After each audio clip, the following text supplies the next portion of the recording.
So welcome everybody. Thanks so much for coming and just being on this journey with me, and it's really fun to know I'm not just speaking to out there without anybody hearing. So I really appreciate you guys all coming. And should we mute? Let's see. Everyone should mute. Yeah, if everybody can mute, that way you don't become YouTube stars. Unless you want to be, but so tonight I thought we would just do a basic, since the workbook study starting next week. I would thought, and some of this is some of this that we've talked about, but there's some stuff that we haven't talked about that I think is pretty interesting, and we'll expand on it more next week and as we move through the workbook. But what is intuitive eating? We've talked about a lot about that since May, I think, was the first free webinar. And then, is it for me? Because I think it is for everyone, but maybe not, and maybe not at certain times, depending on what's going on with people. So today's topics will be, what is intuitive eating? And I say IE for short, just because it's a mouthful. And especially when I have to type it out, it's nice to have just a nice brief thing. And then the benefits. We'll talk about the principles of intuitive eating, which, I've talked about before, but I'll go over them again. And then the things that I love about intuitive eating. And then, is intuitive eating for you? And then there'll be time at the end for questions. So we talked about, normally I'd go into a little bit of my story, but I think I've shared it before. So I'm going to just get into the content here of what is intuitive eating. It's interesting because part of my intake process with clients is asking them, what is your favorite food to eat? What foods do you like? And a lot of times people will give me this long list of like, I like cabbage, or they give me this really healthy list of things that they like, which is fine. And if they like that, that's great. But it's almost like they don't want to tell me that they like ding dongs and whatever, or B, well, mostly it's that they don't want to tell me, right? Because they're like, oh, yeah, I shouldn't like that food. So sometimes I have to actually expand the question to like, if you could eat anything you wanted with like no judgment about it, what would that be? And then that's when I kind of start getting more of the details. And I bring that up because, intuitive eating really is, it's been around in a formal sense since 1995, but it really is that idea of tuning into what our bodies need in terms of quantity, timing of eating, the types of food we're eating, and then really tuning into when we're full. It also expands into, movement and really finding that love and self-compassion for our bodies, even if they're not necessarily at the size that we think they should be. There are many published studies showing its benefit, and I think I've mentioned the different social media trends that happen with it. But it really is a way of eating that helps you get back to yourself and what works best for your body. I think as women, generally, we've been on at least one diet or two, right? And been told, that you should eat this, and this, and this, and not eat that. And again, there are medical reasons for some of those things everybody's different. But I think in general, it's this looking outside of ourselves for what is best, when sometimes we know internally what is best. But it does get tricky because we have so much external influence over many, many years of dieting, perhaps. Some of the general benefits, and these were listed in the intuitive eating book. When people are eating intuitively, they have a great body appreciation and satisfaction. They have positive emotional functioning, greater life satisfaction, more optimism, and feel kind of better about themselves, more psychological hardiness, and a greater motivation to exercise when the focus is on enjoyment rather than on, feeling guilty. Oh, I ate too much of this or that, so I got to go work out, or just I want my body to look a certain way, so I need to really, exercise more than you may want to. But there is a greater motivation when you can really, again, tune in. And I bring this, okay, so this slide probably doesn't necessarily apply to anybody here, but maybe just in terms of, is intuitive eating for everyone? If you have struggled with being underweight or bulimic or an excessive exerciser or admitted to any sort of residential eating disorder treatment center, then it may not be a fit for you, at least now, or at least not with me.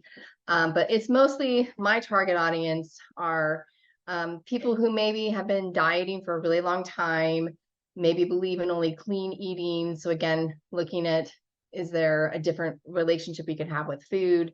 Maybe, real calorie counters, or people who have maybe a love-hate relationship with their scale, or ruminate about the body. I was thinking about this the other day. I used to do this thing before intuitive eating where I would kind of have like this log going in my head all day long of what I've eaten, so it'd be like, I don't know, 1 o'clock. And I think, oh, so I had this for the breakfast, and then I had it, and it'd just be this like constant, like log. I didn't even know this was happening in the background of my life, but it'd be this constant, thinking of what I ate. And then because I have that, and it was just like, oh my gosh, it took up a lot of my energy and time. And sometimes I'll still like go, oh, did I have, and then I think I don't have to like recount and keep that log going all the time anymore. So, okay. So the principles of intuitive eating, is there a way I can, okay, that way I can see the whole screen. I don't know if you guys can still see everything, but so the principles of intuitive eating: reject the diet mentality. Actually, before I say that, I want to back up and say, so there's 10 principles and they're very you-centered, putting you kind of in the driver's seat of what works well for your body. And again, if you have medical things going on, it doesn't mean you can't eat intuitively. It just may mean you need to do it a little differently than maybe what they prescribe, or not what they say in the book. But it isn't impossible, but it may not fit exactly. And 10 of the principles are laid out so that they work in 2 ways. One, to help you gain body attunement or body awareness. And the other, so like really getting in touch with biological hunger, which isn't a word that often comes into play. I don't hear that when people are talking about new diets or fads or food plans or whatever. They don't talk about biological hunger, but I'll talk about that a little bit more in a second. So part of the principles help you get more in tune with your body.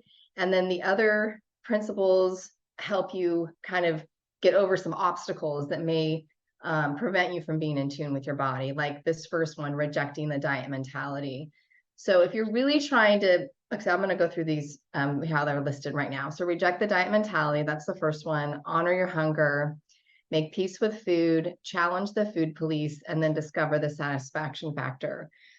So for example, if you're trying to work on principle number 5, discover the satisfaction factor, where you really, when you sit down to eat whatever meal it is or snack, you are satisfied, you like the taste of what you're eating, it's the taste that you wanted, you wanted something, I don't know, savory, and that's what you had. But if you're still like in this rejecting the diet mentality, or having these food police rules and beliefs, it's going to be really hard to feel satisfied with your meal. So the principles aren't necessarily in order. And a lot of times when I work one-on-one with people, I will kind of go to the principle that I feel like they may, is a nice, starting point. But it is interesting to think, some of them are harder to do than others, because, of the built-in beliefs that we have. So that's why I'm excited about the workbook study, because it really dives into some of the beliefs. And then you kind of get to see where they've come from, and then, how true are they for you today? The other 5 principles: feel your fullness, cope with your emotions with kindness, respect your body, movement, feel the difference, and then honor your health with gentle nutrition. And I talked about this before in terms of the last one, the honor your health with gentle nutrition, was purposely put at the end just so people didn't get into trying to make intuitive eating, more like a diet. It's definitely this, if we eat too much food, regardless of what it is, that doesn't really honor our fullness. It doesn't feel good in our bodies, and it's not going to help overall with our health. So over time, that definitely starts to change. But I just wanted to say that the gentle nutrition is included. Sometimes people will, I'll see online or in social media, like, I intuitively eat, and they'll have like all this, like, I don't know, cupcakes and donuts and brownies. And again, nothing the matter with that food for, for them, or for you, but it's just so interesting the way they make it look like it's just this like, you know, buffet of, foods that may make people, especially initially, feel like, oh my gosh, why are they eating that much, all that stuff. So the gentle nutrition part is a part, but it comes in towards the end. I hope that makes sense. So one thing we'll really dive into next week is this interoceptive awareness. I got to figure out how to say it better, but it's that awareness of the inner body sensations involving the sensory processes of receiving, assessing, and appraising internal bodily signals. So, for example, things like, oh, my bladder is full, is something that when we're really having an awareness of our body that we are tuned into. Hunger cues and signals are a part of that as well. But I think sometimes, for me at least, when I started out with intuitive eating, they were a little broken and I couldn't trust them as much in the beginning. But I could trust, like, I know when my bladder's full, I know when I need to go to the bathroom. So it's like, it's kind of that idea of really being tuned in to our bodies. So, and our emotions too can produce physical sensations. So, if your hands get sweaty, if you're nervous, or maybe, if you don't empty your bladder, there might be a fear that comes up that makes you feel like, I gotta go now. So just that idea of really, tuning in to what's going on inside. So it's a big thing. It's also, kind of crosses over with mindfulness practices. So, but it is a term we'll talk about more as we dive into the workbook next week. And so then obstacles to this type of awareness would be, instead of listening to your body, you listen to the latest diet fad. For example, I just made up something funny, eating, blue food on Mondays, Wednesdays, and Fridays. So that really doesn't help you, that doesn't tune in. What if you want a green food? What if you want a yellow food? Or, it's just this very prescriptive way of eating that ignores any sort of internal awareness of what your body may want or need at that moment. Okay. And then this is kind of the part that I really wanted to spend a little bit of the time on today, because I feel like remembering that intuitive eating is a process, that it isn't a straight line. And I know some of you in here are already doing it and getting to see the kind of ups and downs of it. But there's different stages of it, and I'll talk about each of these right now. So the first one is a readiness, and it's kind of that point where you're hitting like a diet bottom, or just feeling like, oh my goodness, I've tried everything, or even that feeling of like, I've had people come to me where they're like, I've been on so many diets, I just don't even know what to eat anymore. I feel like if I follow this way of eating, then I'm eating too much of this. If I follow that, I'm eating, they just get so muddled and confused in terms of what is even good for their bodies anymore. And that's a lot of times when people will consider intuitive eating. It might be that point where you're just thinking about food a lot, almost, obsessively thinking about food, or even being really critical or judgmental of what you eat, or you don't eat. This is the stage, which I know a lot of us start out in, where we may be really focused on our weight and not being happy with our weight, wanting to lose weight. And we've probably lost touch with that biological hunger cue. So we're not really sure when we're hungry or when we're full, or if we're maybe using food to cope with emotions, cope with boredom, distract ourselves, whatever it might be. So the first stage, is a lot of times when people will come knocking at my door, because they're like, well, what is this intuitive eating all about? And some people, it intrigues them enough and they feel like they're ready to do it. And other people, it may not jive with or click with, and they go on to do another diet. And then maybe they'll come back and see me, but who knows, right? So the second stage is an exploration. So conscious learning and the pursuit of pleasure. So it's like, oh, well, wait a minute. Are you saying I could have what I would want for dinner and nothing would happen. Like, that's okay. Like, I can do that.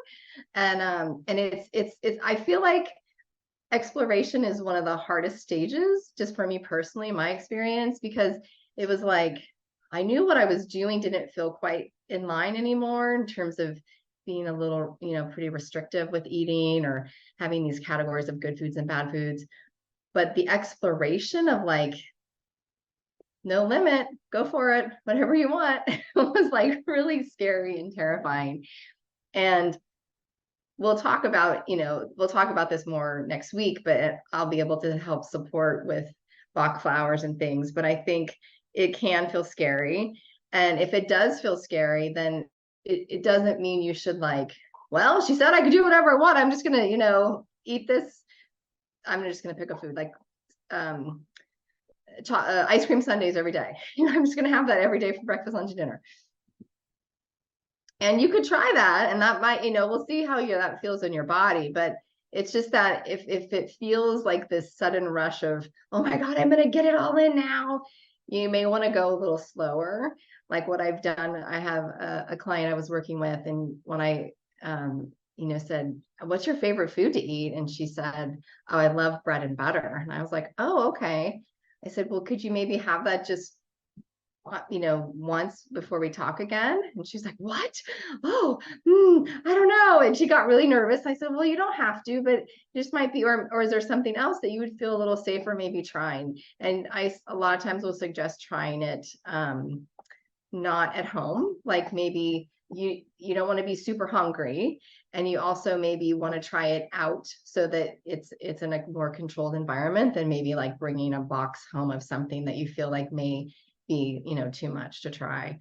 But this second stage is definitely, you may find yourself eating larger quantities of food just because it is this like exploration of like, wow, I can eat these things.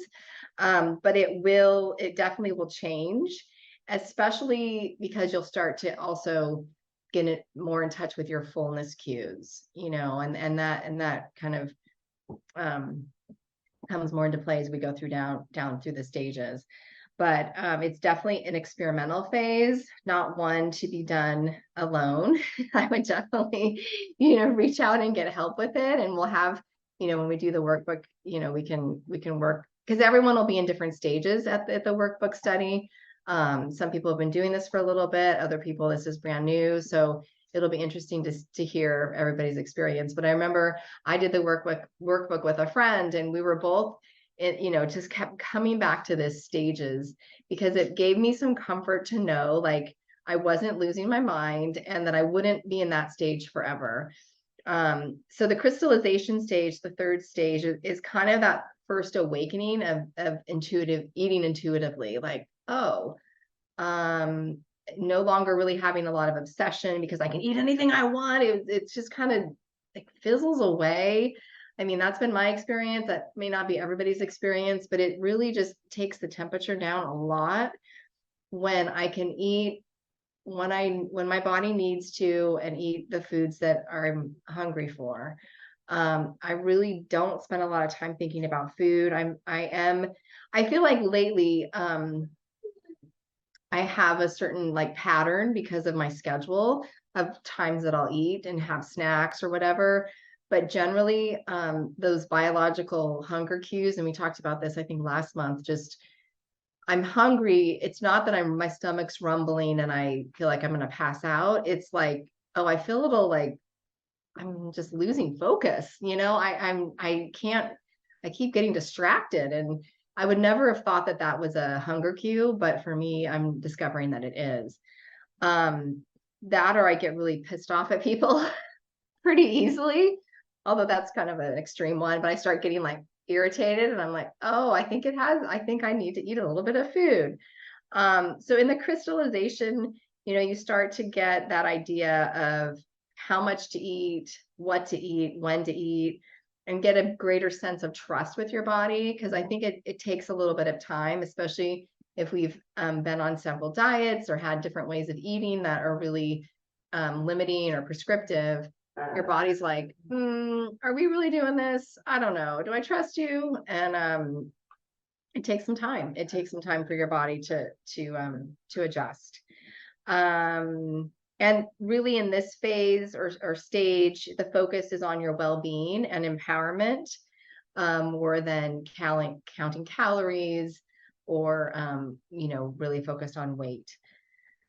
Stage 4 awakening is really a more of a comfortable, free-flowing style of eating where you consistently choose what you want to eat when you're hungry. And it's easier to stop when you feel full because you have this relationship now with your body and food where your body knows when I'm hungry, I'll get fed.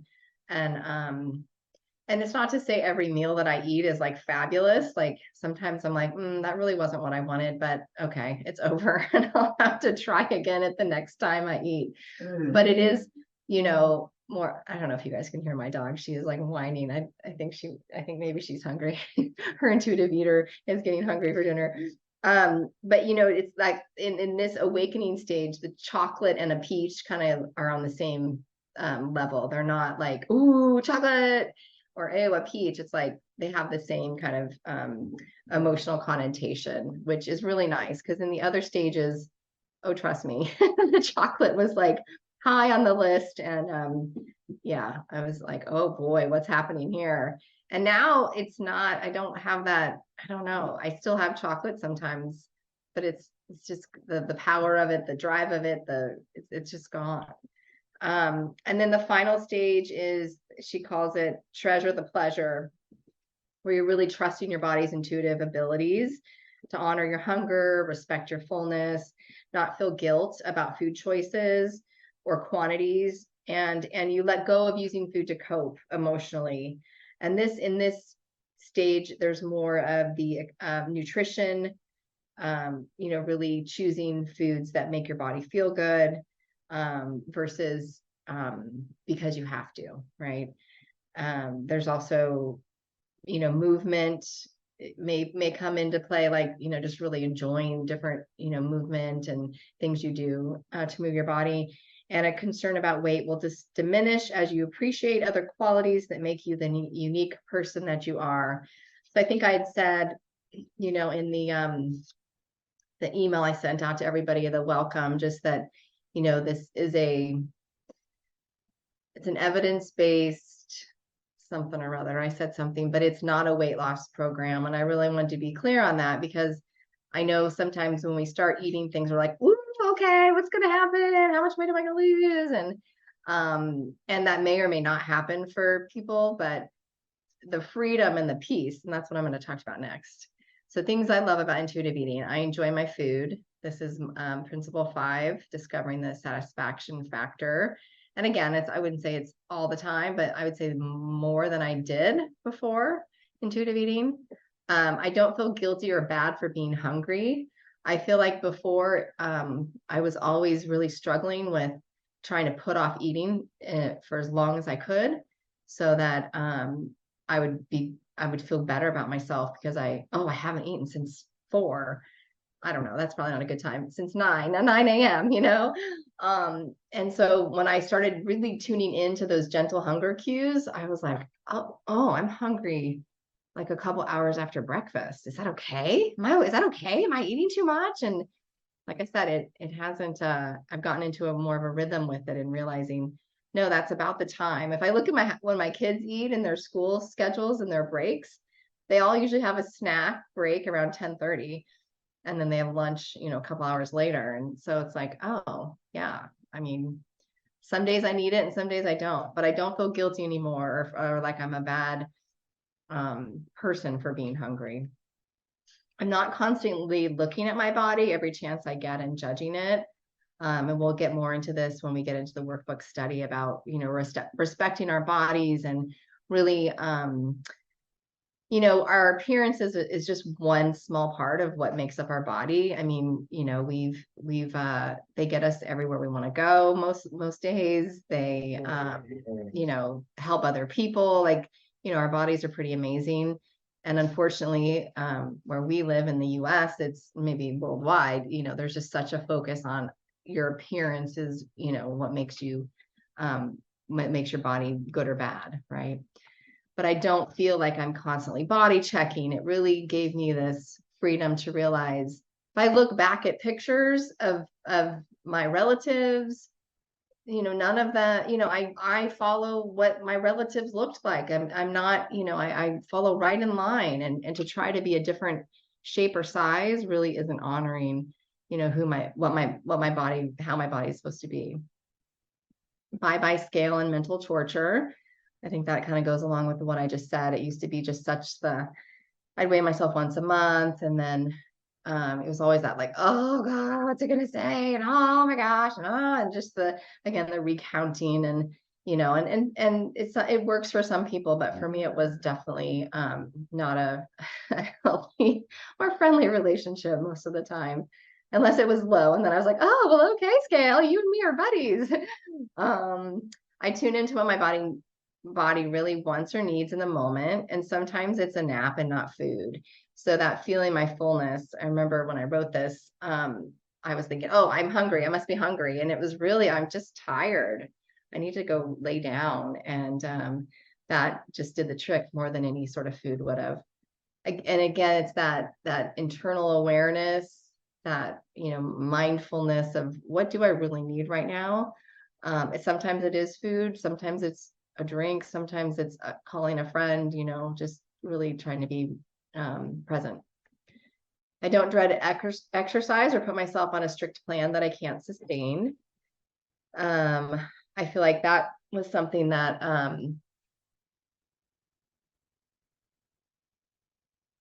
I would do, and then I'd get injured or I'd get sick. And so it feels much better to move my body in ways, there's a whole big thing in the workbook about different ways to exercise. And one of them is like playing with your dog, vacuuming, mopping. And I thought, oh, well, I'm getting more exercise than I realized, because I have a certain like this, it only counts if this and this and this. And I realized, no, I'm moving my body a fair amount most days.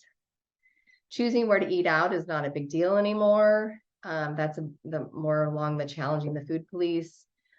Just not feeling like, oh, I can't do this, I can't do that, I can't, just, and then those around me are like, oh, okay, this is a little easier. No one's mentioned that, but I feel like now we had some vacations over the summer, and it was just really nice to not feel like, well, where should we go? Like that was just like the last thing on my mind. I was just like, okay, sure, and that was really a nice freedom. I don't obsess about food. And I think that's because I eat the foods that my body's wanting. I don't have this, there's this really nice line when I was taking my training that Evelyn said about, she was on a treadmill and there's a guy next to her. And he said, oh, working off last night's dinner or whatever. And she said, oh, I don't think about food like that. And I was like, oh my goodness, I want to steal that line, because a lot of times, yeah, I mean, that's kind of our cultural norm. I feel the peace and freedom around eating. That's kind of, I've mentioned that again or before. My body is at a natural size. I'm no longer suppressing my weight with strict rules around my eating. And this was a really big thing for me, because I just think that I did that for a long time. And yeah, in many different ways, whether it was food or exercise, or for me, it was also like a pursuit of optimum health, a pursuit of perfect health. I was really obsessed with my gut health and having a healthy gut. That's a big thing that people talk about. So I'd gone on this diet with mind, and I did feel better. I did feel better for a while, but then all the gut stuff just started happening again, and I was still on the diet, and I was like, well, what is this about? And then I realized some of the gut stuff was more my anxiety and hormones and things like that. So, there's different philosophies about all that stuff. And I don't really, my own experience with it was that it really wasn't, it was just a different way for me to diet and suppress my weight. And then, is it for you? I will let you guys answer that for yourselves, or we can have a moment. So you all know about the steps, the workbook study starting next Thursday, and then you know who I am. So I'm going to stop share, and then Joy, if you want to stop the recording or pause it, I guess.